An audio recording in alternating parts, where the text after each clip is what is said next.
매달 통장에 들어오는 이자, 분기마다 들어오는 배당금, 기분 좋은 일입니다. 그런데 어느 순간 이런 말을 듣게 됩니다. 금융소득 2천만 원 넘었어요? 이 질문이 나오는 순간부터 이야기가 달라집니다. 나는 직장인인데 나랑 상관없는 얘기 아닐까?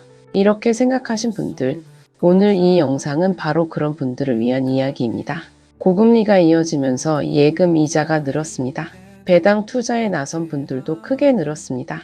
월배당 ETF, 고배당 상품들이 쏟아지면서 현금 흐름으로 노후를 준비하는 흐름이 커지고 있습니다.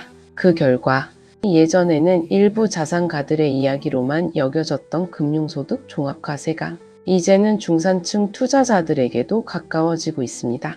2026년, 지금이 바로 그 경계선을 확인해야 할 시점입니다. 2025년 귀속종합소득세 신고 기간이 시작됐습니다. 매년 5월이면 돌아오는 이 시기, 많은 분들이 그냥 넘기곤 합니다. 하지만 금융소득이 있는 분들이라면 올해만큼은 조금 더 꼼꼼히 살펴보실 필요가 있습니다. 오늘은 그 이유를 구체적으로 살펴보겠습니다. 먼저 기본부터 짚어보겠습니다. 금융소득이란 무엇일까요? 크게 두 가지입니다. 첫 번째는 이자 소득입니다. 은행 예금 이자, 적금 이자, 채권 이자, 그리고 할인채에서 발생하는 수익이 여기에 포함됩니다. 두 번째는 배당 소득입니다. 주식 배당금, 펀드 분배금, 출자금에서 발생하는 이익이 이에 해당합니다. 이 두 가지를 합쳐서 연간 얼마나 받았느냐? 그것이 핵심입니다. 우리나라 세법은 이 합산 금액을 기준으로 세금 계산 방식을 두 가지로 나눕니다. 2천만 원 이하일 경우 대부분 원천 징수로 세금이 끝납니다. 은행이나 증권사가 지급할 때 미리 14%를 떼고 주기 때문입니다.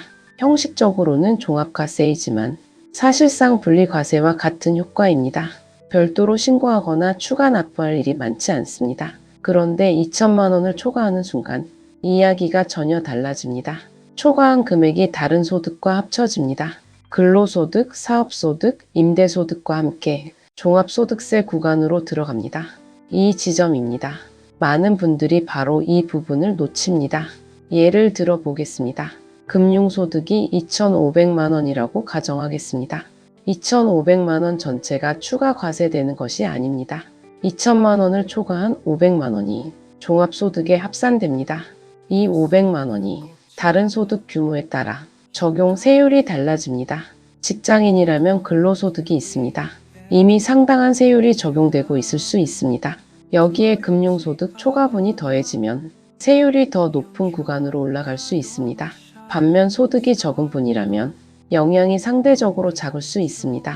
같은 금융소득을 벌어도 결과가 달라질 수 있습니다. 이게 참 묘합니다. 세법은 단순히 얼마를 받았느냐보다 전체 소득이 얼마냐를 더 중요하게 봅니다. 그렇기 때문입니다. 금융소득을 관리할 때는 금융소득만 따로 보는 것이 아니라 전체 소득 구조와 함께 살펴봐야 합니다. 지금까지의 핵심을 한 문장으로 정리하면 이렇습니다.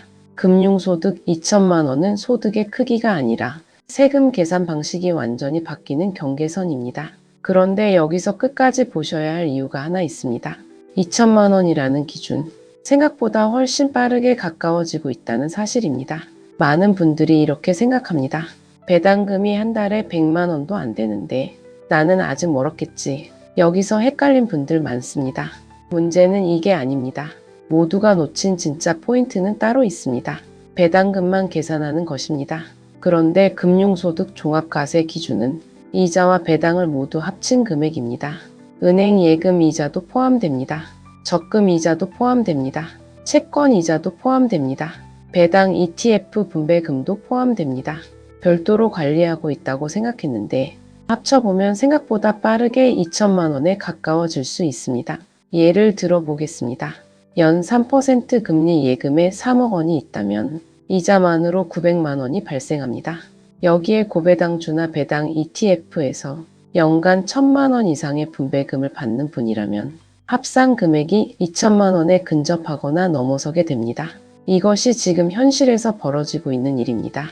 은퇴 이후 생활비를 이자와 배당으로 충당하는 분들이라면 이 상황이 더욱 실감 나실 것입니다. 개별 사건이 아니라 더 큰 흐름입니다. 한국의 고령화와 함께 은퇴 자산을 이자와 배당으로 운용하는 분들이 늘어나고 있습니다. 정부와 증시 당국도 배당 확대를 장려하고 있습니다. 밸류업 정책과 주주환원 강화 흐름 속에서 기업들의 배당금은 앞으로도 늘어날 가능성이 높습니다. 그렇다는 말은 이렇습니다. 금융소득 종합과세와 마주치는 분들이 앞으로 더욱 늘어날 수 있다는 것입니다. 그래서입니다. 또 하나 반드시 확인해야 할 부분이 있습니다. 해외 금융소득입니다. 국내에서 원천 징수되지 않은 금융소득은 2천만 원 이하라도 종합과세 대상이 될 수 있습니다. 해외 주식 배당금을 직접 수령하는 경우 해외 ETF에서 받은 분배금이 국내에서 원천 징수되지 않은 경우가 여기에 해당합니다. 해외 투자가 일반화된 지금 이 부분을 모르고 넘어가는 분들이 적지 않습니다. 단순히 얼마를 벌었느냐의 문제가 아닙니다. 어떤 소득인지, 어디에서 발생한 소득인지가 중요해지고 있는 것입니다. 그리고 세법에는 또 하나의 원칙이 있습니다. 금융소득 종합과세 대상이 된다고 해서 무조건 더 많은 세금을 내는 것은 아닙니다. 세법은 두 가지 방식으로 세액을 계산한 뒤 더 큰 금액을 기준으로 납부하게 합니다. 종합과세 방식과 분리과세 방식을 모두 계산하고 그 가운데 더 높은 쪽을 선택하는 구조입니다. 이 때문에 어떤 경우에는 종합과세 대상이 됐더라도 실제 추가 납부 세액이 예상보다 크지 않을 수도 있습니다. 하지만 그것을 판단하려면 먼저 자신의 전체 소득 구조를 파악해야 합니다. 지금까지의 핵심을 한 문장으로 정리하면 이렇습니다. 2천만 원은 배당만의 이야기가 아니라 모든 금융소득을 합산한 기준선이며 해외 소득은 그 기준 밖에도 함정이 있습니다. 결국 오늘 이야기의 핵심은 하나입니다. 금융소득 종합과세는 나와 무관한 제도가 아닐 수 있습니다. 예금 이자를 받는 분, 주식 배당금을 받는 분, 배당 ETF나 월배당 상품에 투자한 분, 채권 이자를 수령하는 분, 이 가운데 하나라도 해당된다면 한 번쯤 자신의 연간 금융소득 합계를 확인해 볼 필요가 있습니다. 2천만 원이라는 기준선, 지금 당장 넘지 않더라도 앞으로 투자 규모가 커지거나 금리와 배당이 높아지는 환경이 지속된다면 이야기가 달라질 수 있습니다. 사전에 구조를 이해해 두는 것이 나중에 당황하지 않는 가장 좋은 방법입니다. 그렇기 때문입니다. 세금은 결과를 바꾸지는 않습니다. 하지만 구조를 알면 더 나은 선택을 할 수 있습니다. 예를 들어 비과세 상품을 활용하는 방법이 있습니다. ISA 계좌 안에서 발생하는 금융소득은 일정 범위 내에서 비과세 또는 분리과세 혜택을 받습니다. 연금저축이나 IRP 계좌를 통한 투자도 과세 이연 효과가 있습니다. 이런 수단들을 적절히 활용하면 금융소득을 관리하는 데 도움이 됩니다. 다만 이것은 일반적인 제도 안내일 뿐입니다. 본인의 상황에 맞는 판단은 반드시 전문가와 함께 하셔야 합니다. 이 지점이 중요합니다. 세법은 생각보다 복잡합니다. 그리고 매년 조금씩 달라집니다. 그래서 제도의 큰 구조를 이해하되 구체적인 신고와 납부는 세무 전문가의 도움을 받는 것이 현명합니다. 오늘 여러분께 한 가지 질문을 드리겠습니다. 금융소득 종합과세 기준인 2천만 원. 앞으로도 지금 수준을 유지하는 것이 적절하다고 보십니까? 아니면 물가와 금리, 배당 환경의 변화를 반영해 기준 조정이 필요하다고 보십니까? 실제로 이 기준은 수십 년간 크게 바뀌지 않았습니다. 그 사이 자산 가격과 금리 환경은 상당히 달라졌습니다. 앞으로 이 논의가 사회적으로 어떻게 이어질지 주목해 볼 만한 지점입니다. 댓글로 여러분의 생각을 남겨주시기 바랍니다.